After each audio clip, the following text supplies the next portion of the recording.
entre outros. Naquela época todos temiam o Império Romano, mas havia um homem que não tinha medo do Império Romano, e esse homem era Paulo de Tarso. Saindo de Tiro, eles chegam em Cesareia Marítima, onde Ágabo, o texto que vocês leram comigo, profetiza usando o próprio cito de Paulo para ilustrar como ele seria amarrado e entregue aos gentios. Essa profecia preocupa a comunidade, mas Paulo permanece inabalável e sem preocupações. E ele ainda completa dizendo que estaria não só pronto para ser amarrado, mas para morrer em nome do Senhor Jesus. Finalmente ele chega em Jerusalém. Paulo é calorosamente recebido pelos irmãos. Ele relata as maravilhas que Deus tem feito entre os gentios, trazendo grande alegria à comunidade. No entanto, Tiago, esse mesmo que é líder da igreja em Jerusalém e parente do irmão Senhor Jesus, Tiago diz que a Paulo, que andam dizendo aí, que ele está deixando de ser judeu e pregando que a lei de Moisés não é mais necessária para ser um cristão. Algo que a comunidade judaica demorou muito para entender e que muitos em Israel hoje não entendem. E aí Tiago diz: olha, para acabarmos de logo de vez com essa fofoca aí, o que precisamos fazer? Você vai para o templo de Jerusalém com 4 varões e vocês vão cumprir o voto de nazireado. Voto de quê? De nazireado. Você vai raspar a cabeça de outros 4 varões para provar a verdade que você ainda é judeu fiel, mas que apenas abandonou a lei de Moisés, porque para o evangelho isso não é mais necessário.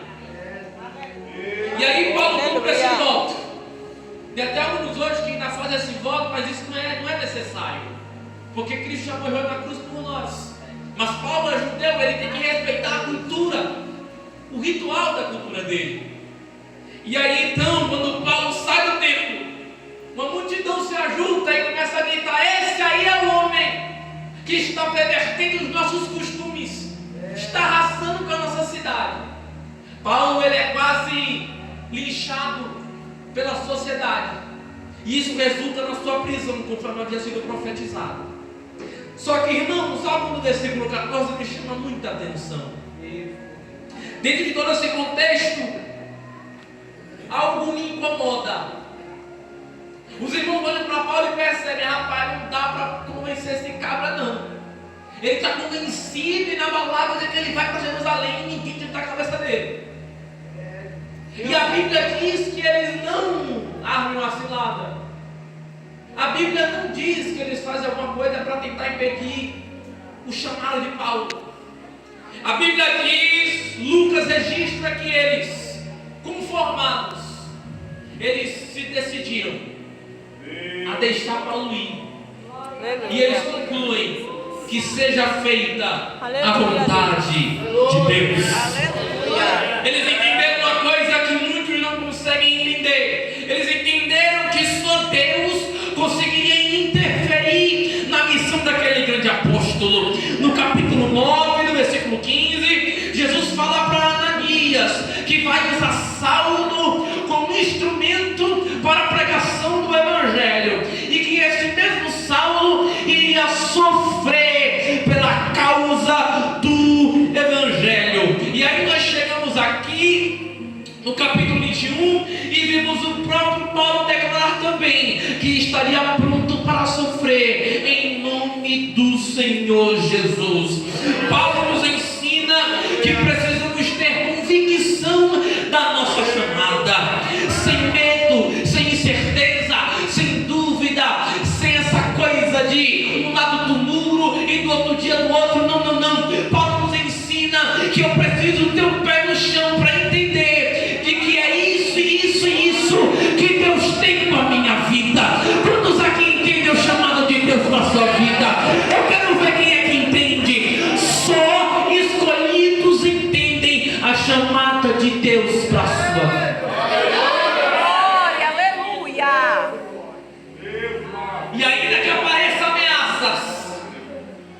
Temos que estar prontos para falar com os irmãos de Jerusalém. Que seja feita a vontade de Deus. Glória a Deus. Mas não vão te ouvir. Você não tem perfil, não tem diploma, não tem estatura, não tem faculdade, não tem escolaridade. Ninguém vai dar mínima. Para Deus não existe nada. Para Deus não existe nível de escolaridade. Para Deus não existe diploma. Quando Ele usa e ponto final. E ninguém pode impedir o plano de Deus para a sua vida. Ninguém pode impedir o plano de Deus para a sua vida. Eu creio, meu Deus. E aí eu aprendo algumas coisas nesse capítulo. A primeira coisa que eu entendo aqui é que nós precisamos confiar nos propósitos de Deus para nossas vidas. Paulo alertado mais de 3 vezes, desde que ele sai da cidade anterior do capítulo 20, ele já é alertado. Quando ele chega em Cesareia, ele é alertado. Quando chega em Jerusalém, ele é avisado. Mas ele diz, rapaz, eu vou. Alguém está falando assim, não vai não. Tu vai quebrar a cara. E Paulo falando, eu sei o Deus que eu sirvo. Eu sei quem vai comigo. Paulo é alertado. Mas ele confia na trajetória de Deus. Não, pregador, mas na estrada tem espinho. Tem mesmo. Quem não disser que não tem, está mentindo. É difícil, é. Tem noite que você chora mesmo. Tem noite que você quer chutar o pau da barraca.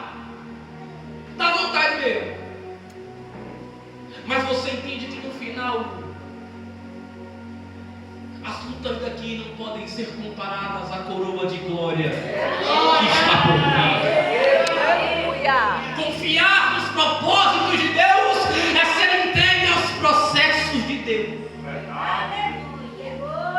E muitos, infelizmente, não estão preparados para essa conversa.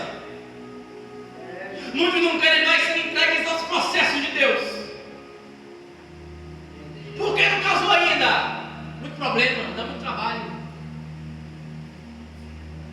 Por que não está pregando ainda? Muito difícil você pregar. Para tudo arranja justificativa para fugir do propósito de Deus. Meu Deus, nos dá graça. E chega uma hora que Deus tem que apertar o cinto. Ele apertou meu irmão. Ele aperta mesmo. Apertou com Saulo. Saulo estava indo lá, não era cristão, estava indo prender crente.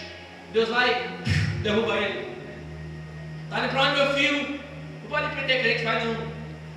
Mas vai prender crente, você vai lá pregar para os crentes. Então não adianta fugir dos processos, irmão. Pai. Tem gente que adora o fruto da árvore, mas não conhece o sistema que a árvore passou para ela poder gerar fruto. Tem gente que elogia muitas construções, mas não sabe o processo que foi. Cada massa de concreto que foi batida. Meu Deus. É assim mesmo. Para que aquilo estivesse pronto.